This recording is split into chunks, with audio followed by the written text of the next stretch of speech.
The layers of presence, from the gross physicality of just being aware of your body, to the inner body, to presence, to the nothingness, the void, the spark that is everything. How do you define these? It's actually relatively tricky.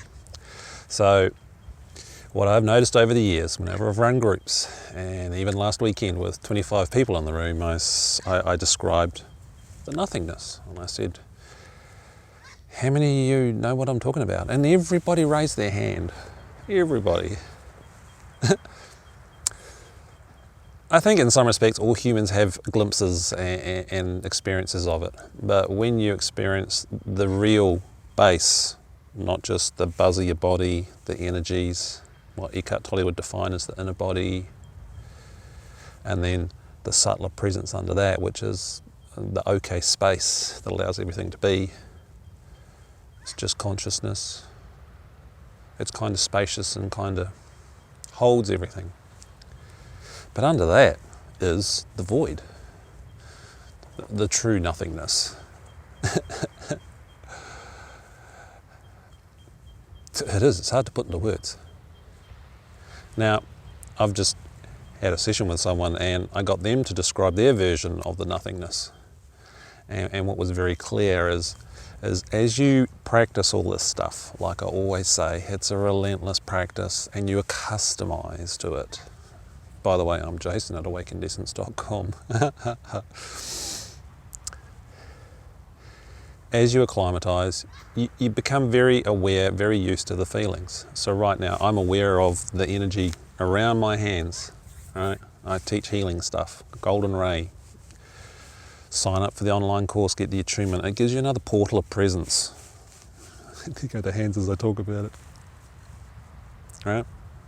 Energy healing. If you're into the spiritual stuff, energy healing, yeah, feel the energy coming out of your hands. Get used to that. Is that you?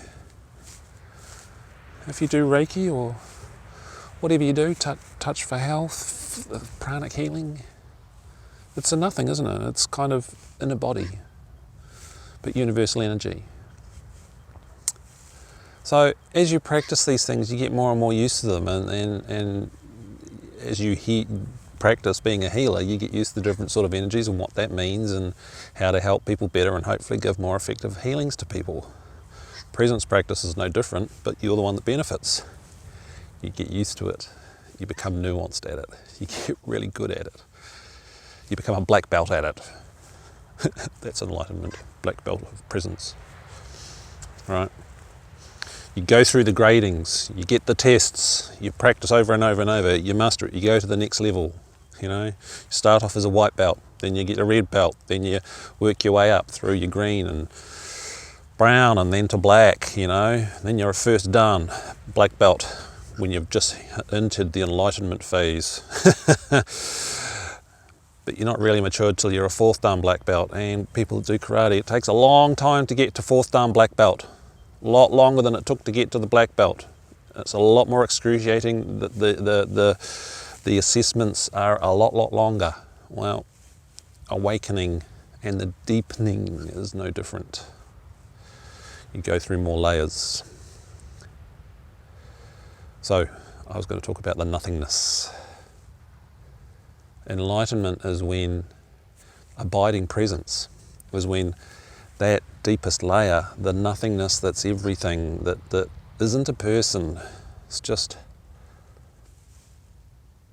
life spark. It's before light. It's before light. That's why I say it's nothing, it's black, it's nothing, but it's very, very core. And when you first get glimpses of that, your personality goes, ugh, and it will close in on it.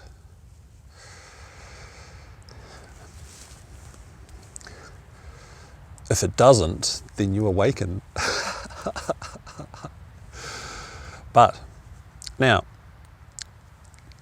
sense where you're at with your personality and your capacity to hold nothingness. Now, when you hold your version of nothingness or just the presence, does that aliveness actually feel like you?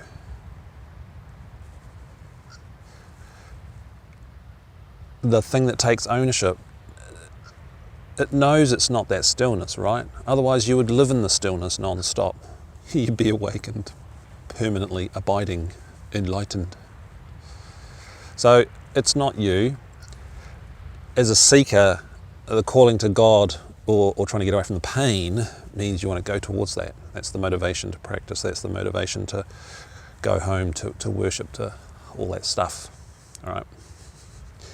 So as you do that, this nothingness, this aliveness, which gives the outcomes of feeling bliss, peace, joy, happiness, right? It's holding the presence that allows these things to come through. Bliss is a byproduct of presence.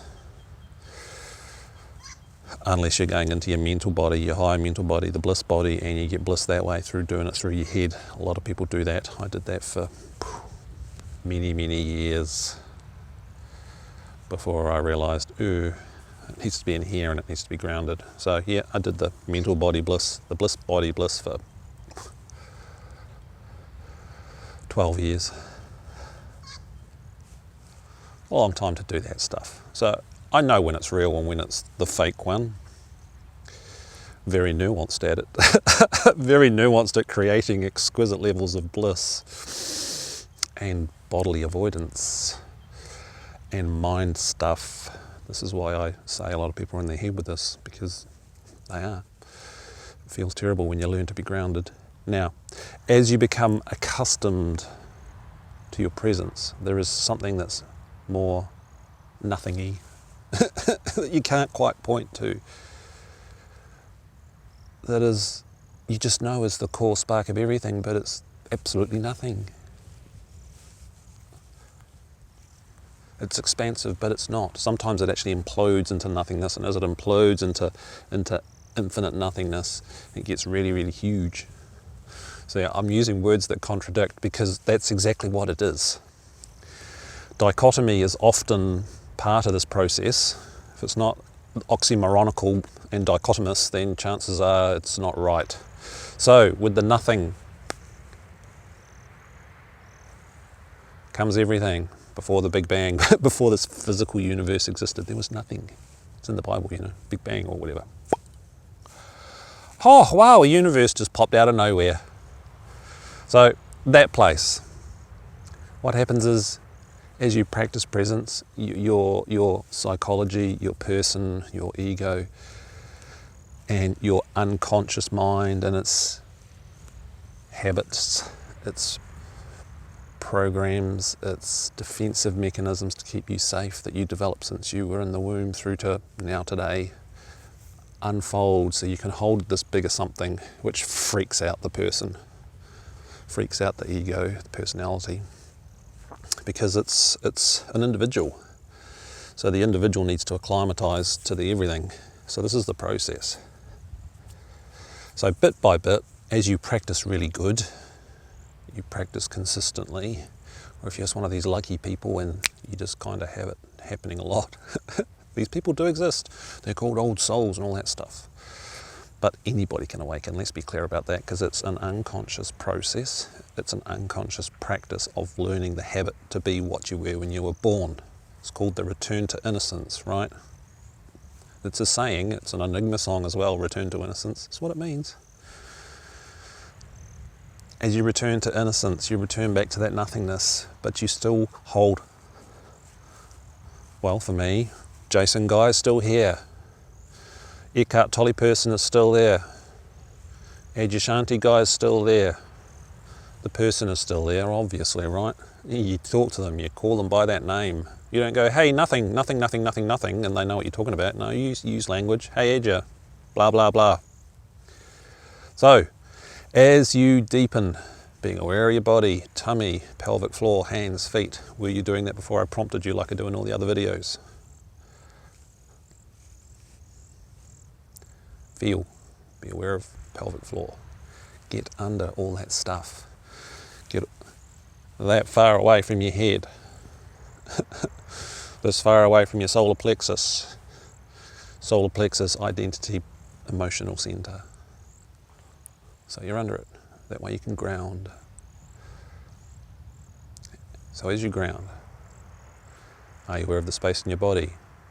Is there a subtler space, a yummy space, an accepting space, a quiet space, a still space? All those words.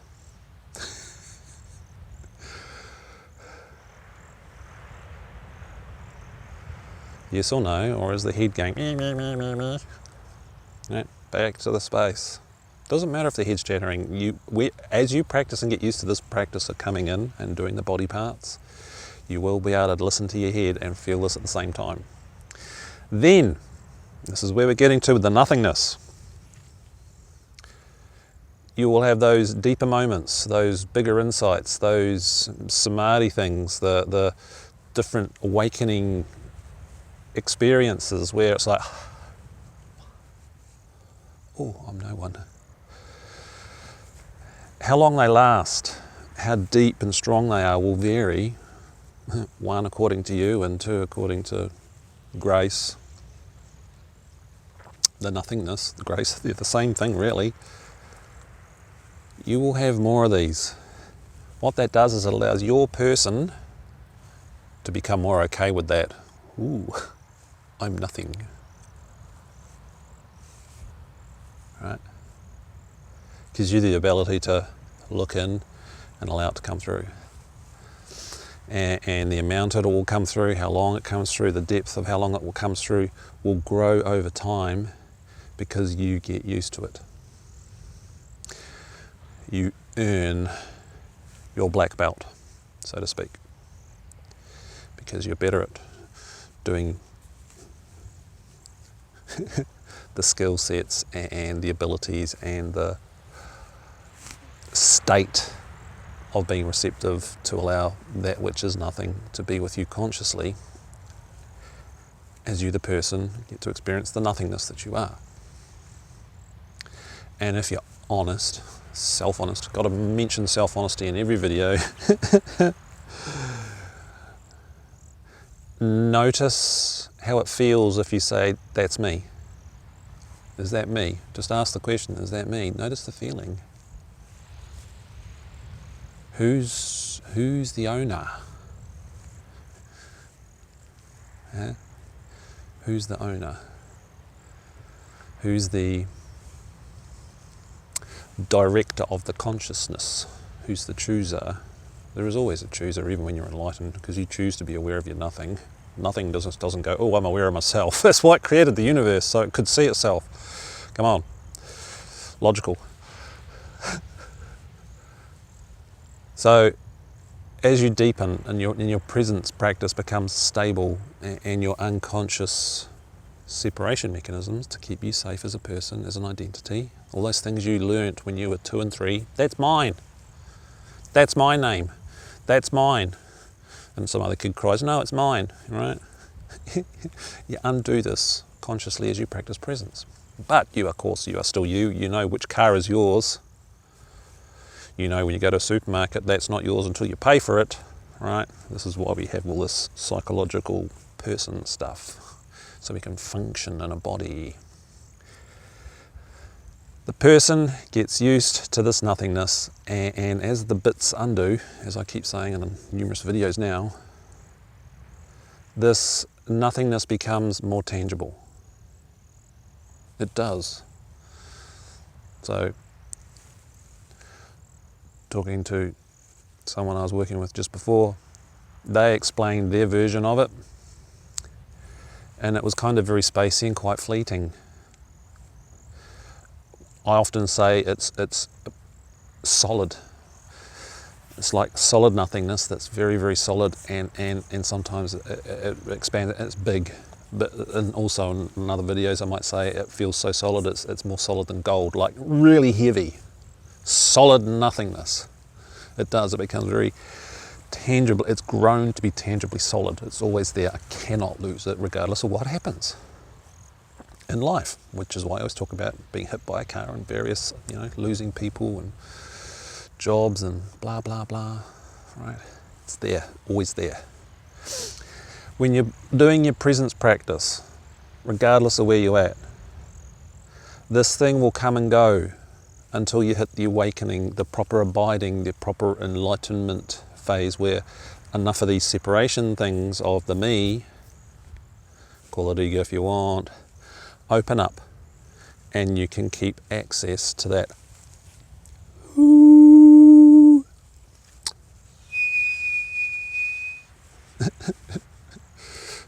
The sound may vary, just like the feel of it varies. It always varies. It's infinite nothingness. It can do whatever it wants. So that varies. Right? It's like a flat line on the the heart monitor in the hospital. Ooh, they're gone.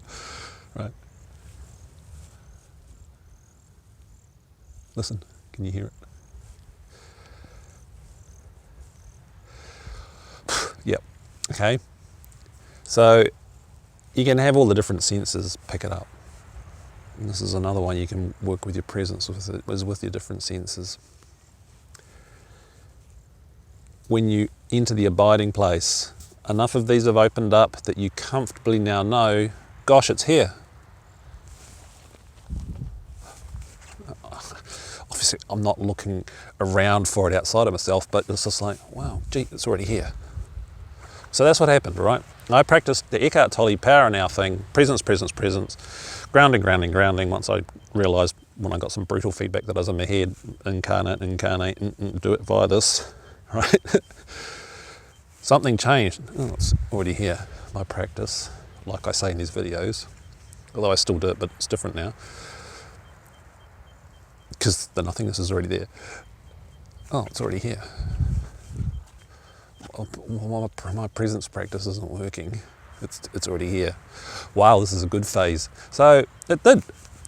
6 months of, geez, it's still here. This is a really good phase. We go through cycles. There's a cycle video there. We go through cycles of hard practice, hard stuff, good stuff, bad stuff, good stuff, bad stuff. The seasons, good cycles of practice where it's easy and you're good at it, and then cycles where it's not, and you know, I thought I was having a good cycle. It's here. Oh, this is so easy. It's just here. All that practicing stuff, I don't need to do it. It's just here. Again, what my attention was going into that. There's still the chooser of the choosing. So what happens is that nothingness is kind of always here. And because you become so familiar, so connected to it, it's just like, jeepers, it is me. And it grows, this me, which is nothing before light, before space, before bliss, before joy, just a nothingy nothingness.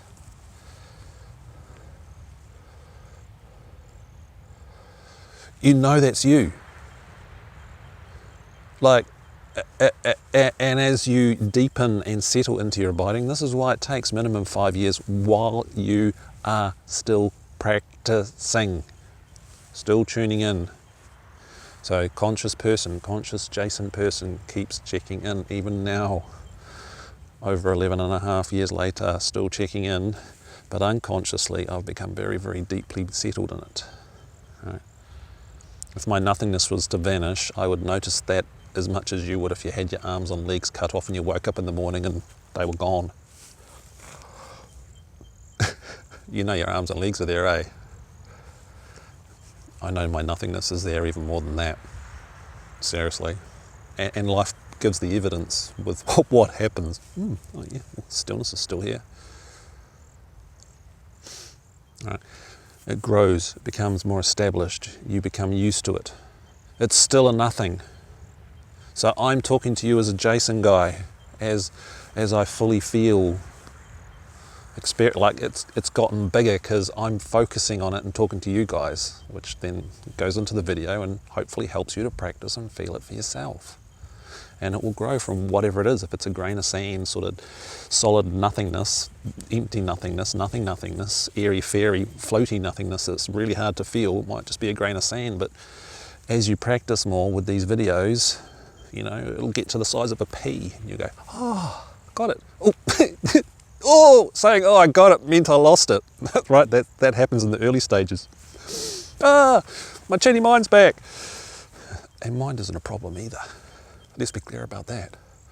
So this little nothinginess thing, now I'm being silly, becomes more stable, it gets more solid.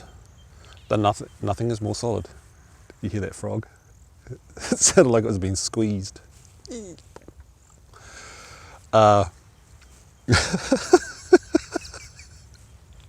is what you call getting drunk on emptiness. You hear him? Becomes more stable, becomes more solidly solid, even when, again, as I usually say, crappy crap's going on, working in a toxic corporate environment. I had it solidly for 10 months with a GM that was a bully, right? Bullied everybody. You're always terrified of the guy.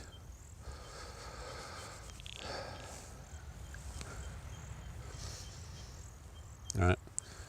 The solidness was there. Yes, at the end of the day, Jason Person was tired from being in that corporate toxic yuck and being in the middle of town and all the rest, you know. This is much nicer, eh? Hermitville out here. So you can hold that and demonstrate that in life, and you can go to a toxic corporate job or a toxic work environment, school environment, you name it, old people's home, whatever, and hold this, and you get better gradings from grace from those guys, because you can hold this in a big city, you can hold this in the supermarket and then down the meat aisle if you're a vegan, all right? You can hold it everywhere. It grows and it becomes so you know you are that nothing. So that's what you got to look forward to. But again, it is that relentless practice and acclimatizing, because who you are as a person needs to get used to it. And it does take time. We are humans. I mean, seriously, how long does it take to develop as a person?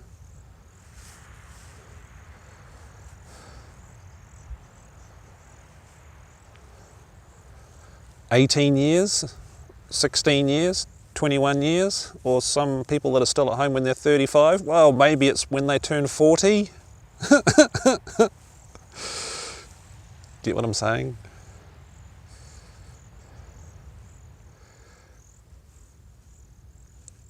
And then you undo all that. So that takes years for your person to get used to it. That's why it takes years to be a black belt, and then another extra 10 years to get, say, third dan or whatever, which is 3 times longer than it took you to get the 7 or 8 belts to get to the black belt.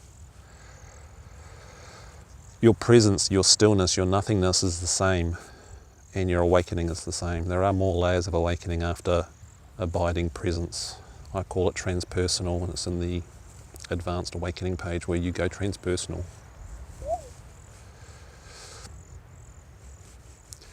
Then you start feeling everybody else's shit. Oops, stuff. Right. And I feel my environments, which is why at Student Success Tutor there's lots of videos with me grabbing wild animals, and they don't care. They escape out and stay on me, the parrots and stuff. They know. I feel them, they feel me. Animal whispering. They know. They still behave like animals though. You got to be careful what you whisper to. Don't whisper to predators, you'll get eaten. Or poisonous snakes. So, that's the nothingness. You may get glimpses, and when you do, yeah, it's not you. You know that it's not you, but that's where you're headed. Okay? Some people will confuse just the energy of your hands, the aliveness out of your hands, or if you're doing energy work, might confuse that with presence, but who's to say it's not presence? But presence is subtler than that. Okay? And of course, then the nothingness is even more subtle than that, under that. So, over the years, you'll get more and more used to it. It'll become more and more solid for you, to the point where it is very, very solid. Never ever leaves, because unconsciously, your unconscious system has gone back to the innocence and is rooted in that place. Note the word, rooted. Root chakra, base, Rooted, as in roots, as in tree, as in ground, right? We don't call it a leaf chakra down here, do we? You don't say, I had a good Friday night and I got leafed. Nope.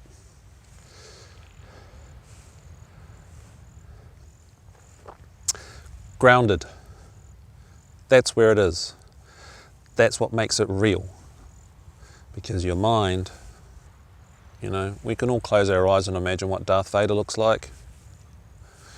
You read enough books or see enough memes on Facebook, oh, you create your reality. What you imagining is happening is what happens emotionally in your body. Yeah, so you can imagine bliss, you can imagine nothingness, you can imagine samadhi. If you can't, it just takes practice. Again, as I said, I spent 12 years doing it. I got really good at it. It wasn't real. Fantasy. But when you're doing it via your body, and it's all with you while you're having life's bad experiences and it's tangibly here, then you know it's real. You can't hold that stuff when you're going, and the mental body stuff, it's not real when crap's happening. Crap's happening. You're lost in your crap. If you're willing to see it, if you're willing to be self-honest. So that's my attempt at explaining nothingness. Let me know if it was clear enough, or what you think your version of it is. Because it is tangible, it is measurable by your capacity to hold it in life. This is how it is measurable. And when you can hold that and sense that, and then of course because you are that, you are everything, you then can also sense and feel if it's possibly true for another person. Chances are if you have a session with me, I'll be able to help you get closer to that place, and I'll be able to tell where you are and what you got to do and what the blocks are, and all that sort of stuff. It's true. If you're stuck in your head, it'll be clear to me. I'll say, yeah, you're up here, this is what you got to do. And I'll help you sink in.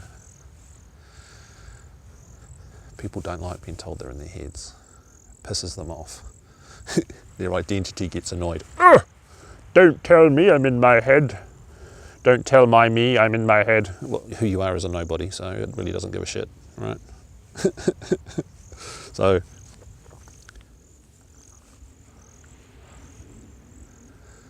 nothingness doesn't care what you think about this video that I'm talking about. This nothingness knows it's here and it's experiencing all of this.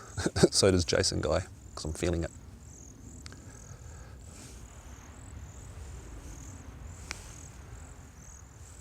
Listen to the crickets and the sea. Feel the space in your body, hear the plane.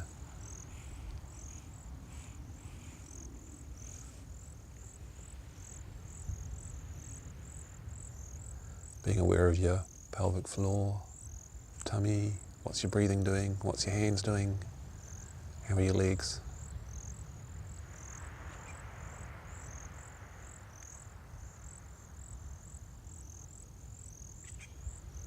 Is there a subtler space under that? An okayness, a stillness that just allows everything to happen. This voice, the noises in your own environment. And is there just an ineffable nothing under there? Does it sparkle? Does it not sparkle?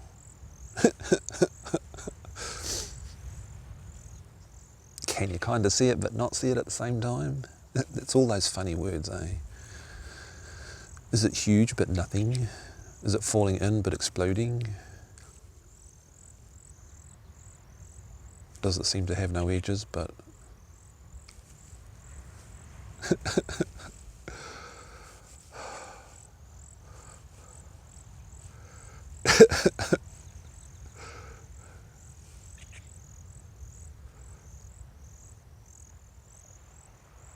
Feel, check in, stay there.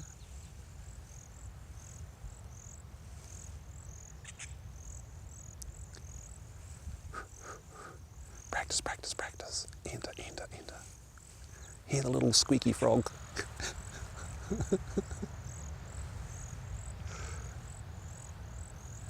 Enter, enter, enter. Breathing, space.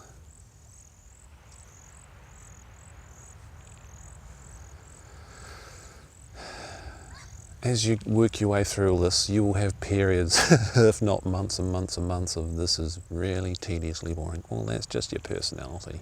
Who cares? Stick at it, please. Stick at it. Go and spend an hour in the supermarket and practice presence, please. Enjoy the artificial light and the crappy music and all of the smells and things that make you hungry, you know, stay away from the chocolate aisle. Go and see if you can do that.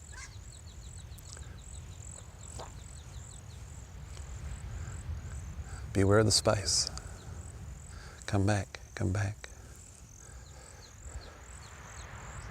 Have you done it every time I've mentioned it in this video? There's your evidence. An hour before you watched this video, where were you? Did you go, am I present? And then in the body? There's some evidence for you. Notice that. Cool. That's how my practice was. It was X, whatever X is for you. Write it in your diary. And then next time you come back to this video or see another one of mine, you'll go, oh, hey, I practice more in the last day. Be relentless. When you go into the so people have awakenings and stuff and your practice is bad and you don't remember much, then you go into the non-abiding phase where, you know, your practice is good, you are consciously choosing. You get that sense of presence, you'll have awakenings, you'll have glimpses of the nothingness that may last little bits of time. And your head will say, yeah, I can remember that, yeah, I know what that's like, yeah. Might not be totally real, but it's like you kind of can't lose it, but it's not tangibly real, eh? It's not tangibly there, because if you're being self-honest, you gauge that. That's why I say for me now it's very, very solid and unbreakable, because it is very, very solid and unbreakable. Decade of evidence. So in the non-abiding phase, that kind of grows, and there'll be times when your practice is really hard and you've had an argument or you've lost your job and all sorts of hell's going on, and it takes you days to get your stillness and your presence sort of back to a good level of practice again, right? That's non-abiding. Even though there's some presence there, it's not, you know, it's not as good as you know it can be. The cycles, the sine curve.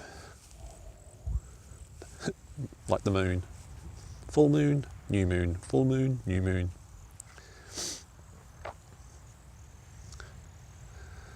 Or waves of the ocean. As you head towards the abiding phase, your practice gets really good, like it's quite consistent through the day. That's why I didn't know I was in the abiding phase until I was well over 6 months in and I heard Adyashanti talk about it. And even then I didn't acknowledge it to myself because I've lost massive awakenings a decade earlier, you know, lots of massive awakenings. So I wasn't going to stop doing. When the nothingness becomes abiding, your presence becomes abiding, what happens is the practice I talk about in these videos shifts. It's not a doing, it's not a practice, it's not I have to soak in and feel my body, although if I do that, the nothingness grows like it has during this video for me, right? And it's still getting bigger. Which proves you can think and talk and all sorts of stuff at the same time, right? Because I'm doing this video. When you hit the abiding phase, it's a priori, the stillness, the presence. And then the nothingness starts to grow as you acclimatise it. Your personality realises, I'm actually that. I'm that, which is nothing, and I'm stuck with this guy or girl. I'm the nothingness, and I'm stuck with this guy that's got bad habits that everybody hates. And bad habits I hate. I'd really like to give up coffee. Glad I didn't start smoking. Okay.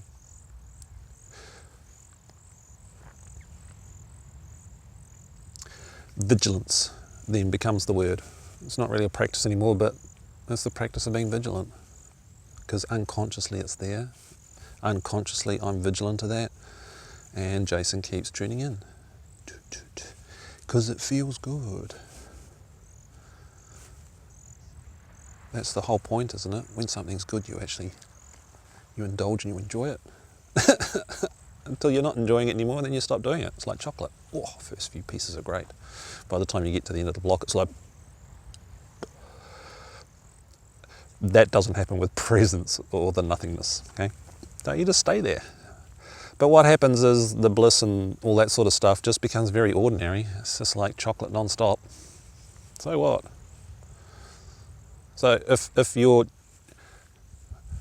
talking about the bliss, your head's telling you about all this bliss, guess what? It's normal. Normal. Do you walk down the street and say to your friend, hey, guess what? I'm still breathing. Woo! It is amazing, man. I've been breathing now for X number of years. Although spiritual people do that about the bliss. Why? Okay, so you've learnt to breathe. Excellent. I've done that. People recognise it if you talk about, oh yeah, the bliss, man. Then they get some idea, oh yeah, so what's going on? Actually, nothing is going on. True nothing. Which is why after all the bliss has gone on and become ordinary, you then enter another layers, joy and happiness and giggles, I call it, which is way nicer than the bliss anyway.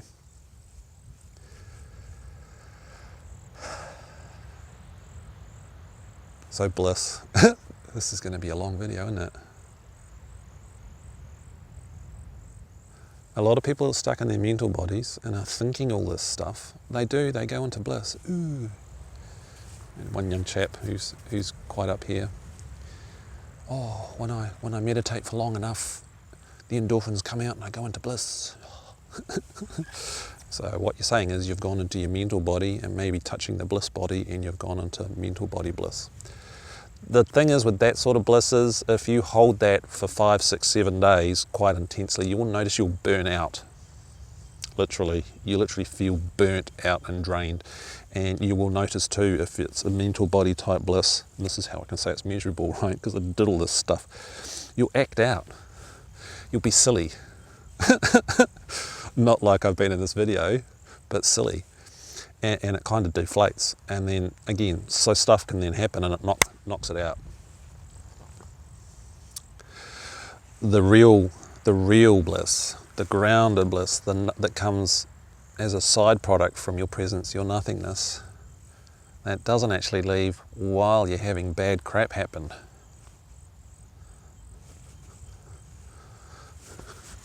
And your head still won't get it.